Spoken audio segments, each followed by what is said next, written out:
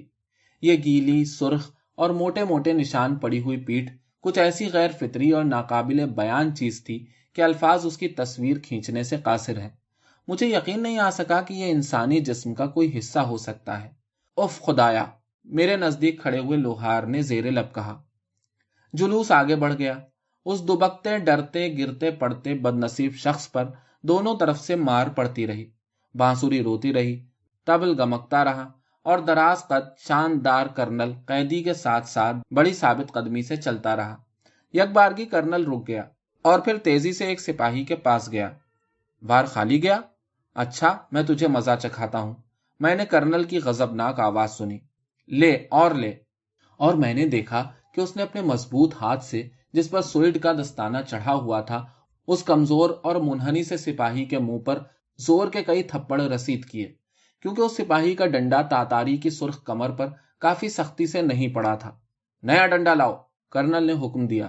یہ کہہ کر وہ مڑا اور اسی لمحے اس کی نگاہ مجھ پر پڑ گئی، لیکن اس نے یہ ظاہر کیا گویا مجھے پہچانا ہی نہ ہو، اور بے انتہا سختی، بد مزاجی اور خفگی سے تیوری پر بل ڈال کر دوسری طرف مڑ گیا۔ میں اس قدر شرمندہ ہوا کہ سمجھ میں نہیں آتا تھا کدھر دیکھوں، گویا میں کوئی بہت ہی شرمناک حرکت کرتے ہوئے پکڑا گیا ہوں۔ میں سر جھکائے تیز تیز قدموں سے گھر کی طرف چل پڑا۔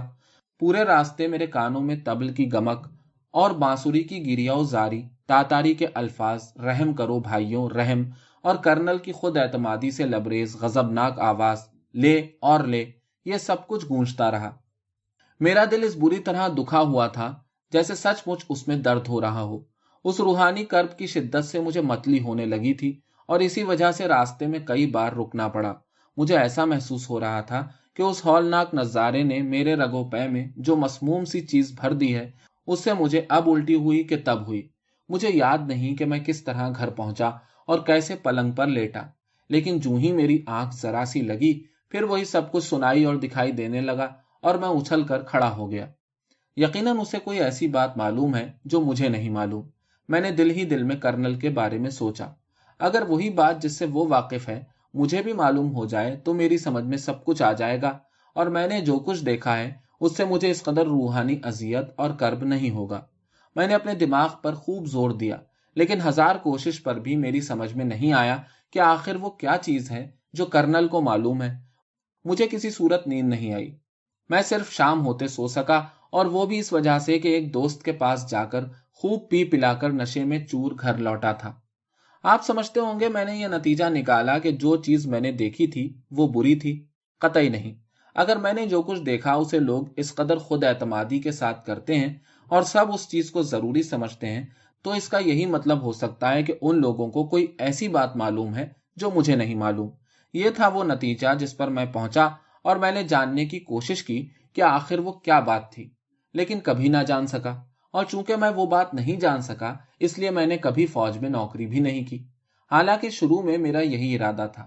اور فوج ہی میں کیا، میں نے کبھی کہیں اور کسی قسم کی ملازمت نہیں کی، اور نتیجہ یہ ہے کہ آپ لوگوں کے سامنے ایک نکما اور بیکار محض آدمی بیٹھا ہے۔ ہم خوب جانتے ہیں کہ آپ کس قسم کے نکمے اور بیکار محض آدمی ہیں، ایک مہمان نے کہا۔